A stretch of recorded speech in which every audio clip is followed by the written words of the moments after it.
جیسا کہ ہم سب کو معلوم ہے کہ یہ ربیع الاول کا مہینہ چل رہا ہے اور اسی مہینے میں ہمارے نبی صلی اللہ علیہ وسلم کی پیدائش ہوئی تھی۔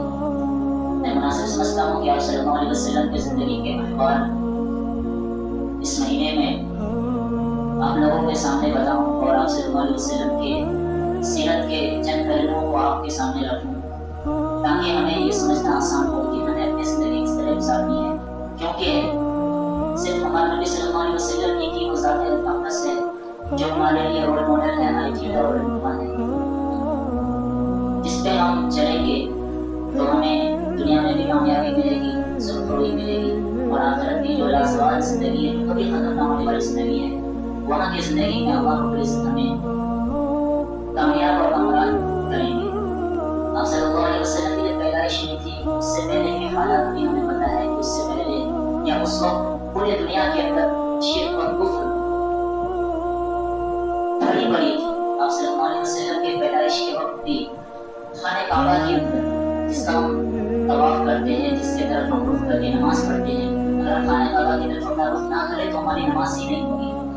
اس پاک گھر کے اندر بھی 360 مورتیاں تھیں، ننگے ہو کر کے لوگ خانہ کعبہ کا طواف کیا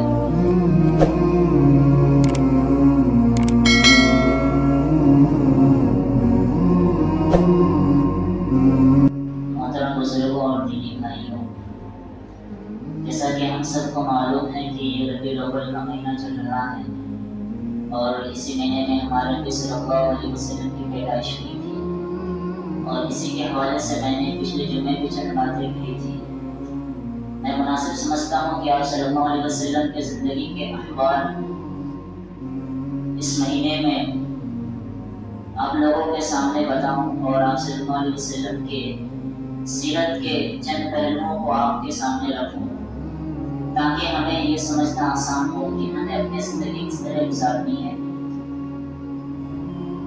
کیونکہ صرف ہمارے نبی صلی اللہ علیہ وسلم ہی کی وہ ذات اقدس ہے جو ہمارے لیے رول ماڈل ہے، آئیڈیل اور رہنما ہے، جس پہ ہم چلیں گے تو ہمیں دنیا میں بھی کامیابی ملے گی، سرخروئی ملے گی، اور آخرت کی جو لازوال زندگی ہے، جو کبھی ختم نہ ہونے والی زندگی ہے، وہاں کی زندگی میں اللہ رب العزت ہمیں کامیاب اور کامران کریں گے۔ میں نے پچھلے جمعے یہ بات آپ لوگوں کے سامنے عرض کی تھی کہ آپ صلی اللہ علیہ وسلم ربیع الاول کے مہینے میں پیدا ہوئے تھے، سوم کے دن پیدا ہوئے تھے۔ تاریخ میں اختلاف ہے، کچھ مورخین 9 تاریخ بتاتے ہیں، کچھ مورخین 12 بتاتے ہیں، کچھ مورخین 8 تاریخ بتاتے ہیں۔ آپ صلی اللہ علیہ وسلم کی جب پیدائش ہوئی تھی اس سے پہلے کے حالات بھی ہمیں پتہ ہے کہ اس سے پہلے یا اس وقت پورے دنیا کے اندر شرک اور کفر بھری پڑی تھی۔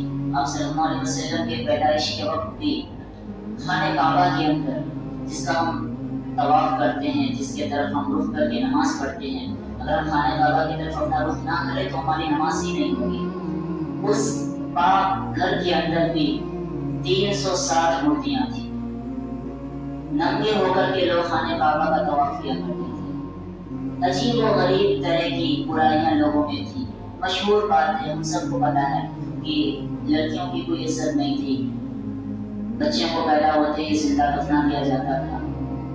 کسی کو اگر اپنے تلوار کی دھاڑ تیز کرنی ہوتی تھی، پتہ کرنا ہوتا تھا کہ میرے تلوار میں دھاڑ تیز ہے یا نہیں ہے، سامنے سے کوئی انسان گزرتا ہوا آتا تھا، اس کے اوپر اس تلوار کو چلا کر کے اپنی تلوار کی دھاڑ کو چیک کرتے تھے، اپنے نشان تیر اندازی کو درست کرنے کے لیے سامنے میں کسی غلام کو، نوکر کو کھڑا کرتے تھے اور اس کے پیشانی پہ نشانہ لگاتے تھے، اور اس کو وہ کچھ غلط نہیں سمجھتے تھے۔ ان کے لیے ملازم یا نوکر یہ بس ایک سامان کے طرح تھی کہ ہم اسے استعمال کریں اور ہم اس کا کچھ بھی کر سکتے ہیں۔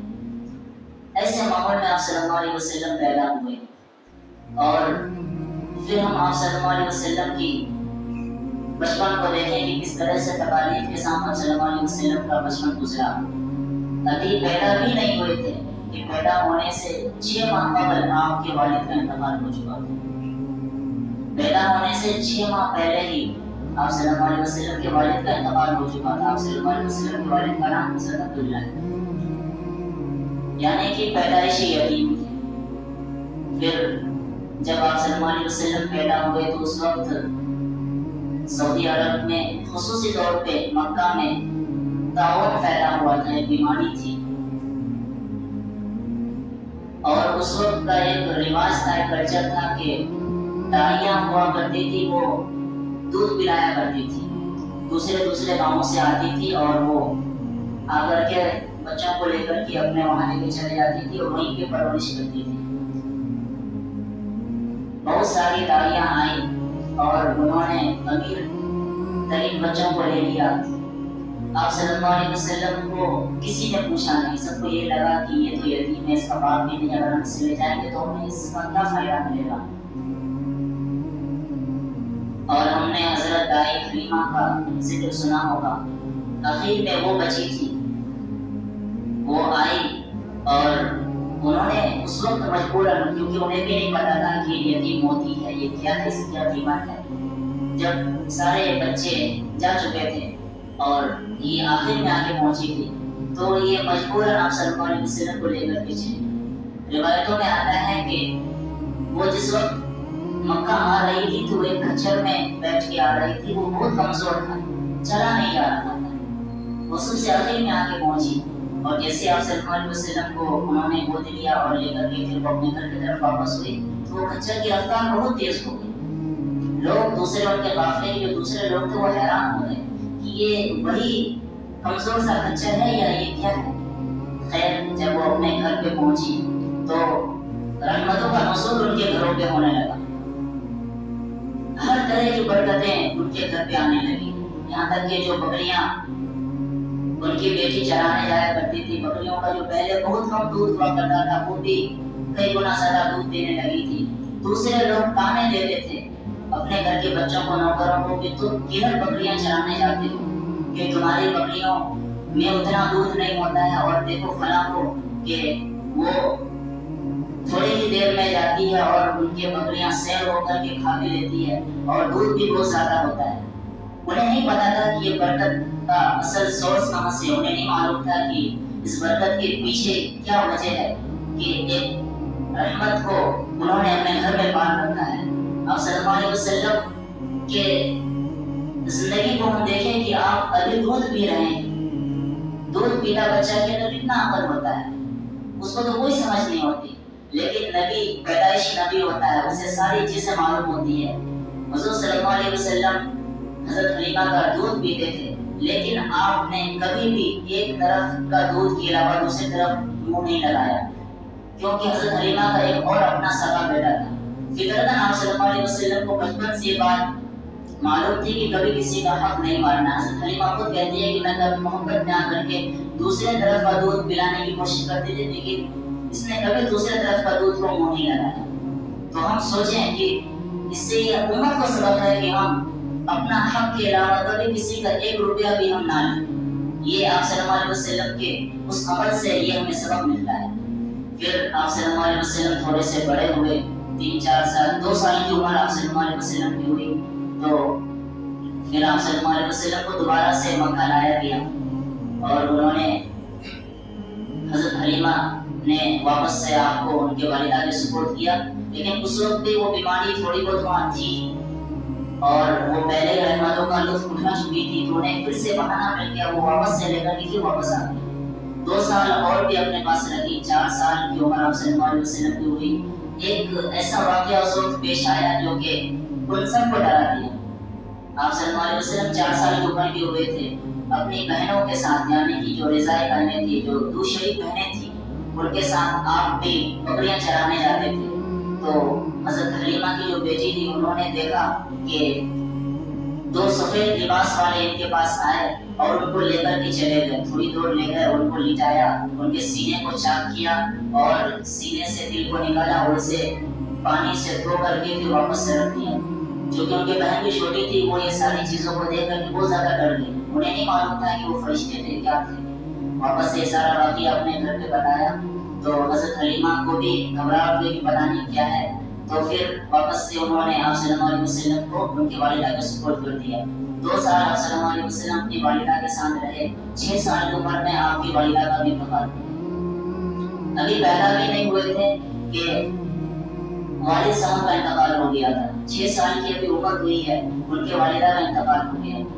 اور تھوڑا سا پھر آپ صلی اللہ علیہ وسلم اور بڑے ہوئے, پھر دادا جی نے ان کو اپنے سرپرستی میں لے لیا. ان کی سرپرستی میں 2 سال اور رہے. 8 سال کی عمر ہوئی, ان کے دادا کا بھی انتقال ہو گیا. یعنی کہ پریشانیاں مصیبتیں اسٹیپ بائی اسٹیپ آتی جا رہی تھی. ایک پریشانی سے نکلتے تھے, ایک غم سے نکلتے تھے, دوسری پریشانی, دوسرے غم سے, دوسری پریشانی سے نکلتے تھے, پھر تیسری پریشانی, تیسرا غم آپ کو آگے گھیر لیتا تھا. 8 سال کی عمر میں دادا نے بھی ساتھ چھوڑ دیا.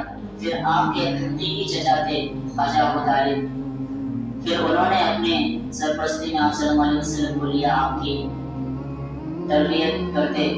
بچے تو دنیا کے ہوتے تھے, لیکن آپ صلی اللہ علیہ وسلم بالکل بچپن سے ہی بہت ہی زیادہ پرسکون زندگی گزارتے تھے. نہ شور و غل, نہ کسی طرح کی کوئی چلاہٹ, کسی طرح کا کچھ نہیں. اپنی کام سے مطلب رکھتے تھے, جو ملا اسے کھا لیتے تھے. اور آپ صلی اللہ علیہ وسلم کو اس وقت ہی اپنے قوت بازو سے کمانے کی بھی فکر ہونے لگی. آپ نہیں چاہتے تھے کہ میں کسی کے اوپر بوجھ بن جاؤں.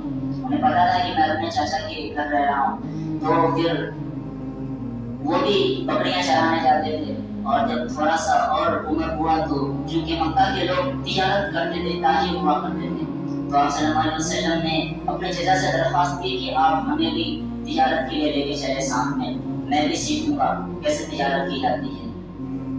تو بہت اصرار کرنے کے بعد ان کے چچا نے ان کو اپنے ساتھ لے جانے کی رضامندی ظاہر کی. اور اس وقت مکہ کے لوگ ملک شام کو تجارت کے لیے جاتے تھے. ملک شام کی طرف جب آپ صلی اللہ علیہ وسلم جانے لگے تو اسی راستے میں ایک راہب ہوا کرتا تھا. راہب یہودیوں میں جو ان کے بزرگ عالم ہوتے ہیں ان کو کہا جاتا ہے. وہ دنیا سے بالکل کٹ کے اللہ تعالیٰ کی عبادت میں لگے رہتے ہیں. تو انہوں نے اپنی کتابوں میں بہت ساری باتیں پڑھی تھی کہ آخری نبی آنے والا ہے, وہ جب آئے گا تو ایسی ایسی نشانیاں ہوگی. اور ان کو پتا تھا کہ وہ اس راستے سے گزریں گے. وہ راہب کئی سالوں سے اس راستے میں انتظار کر رہا تھا اپنا گھر بنا کر کے. وہ روزانہ دیکھتا تھا کہ یہ قافلہ گزرے گا تو ایسی ایسی نشانیاں ہوگی.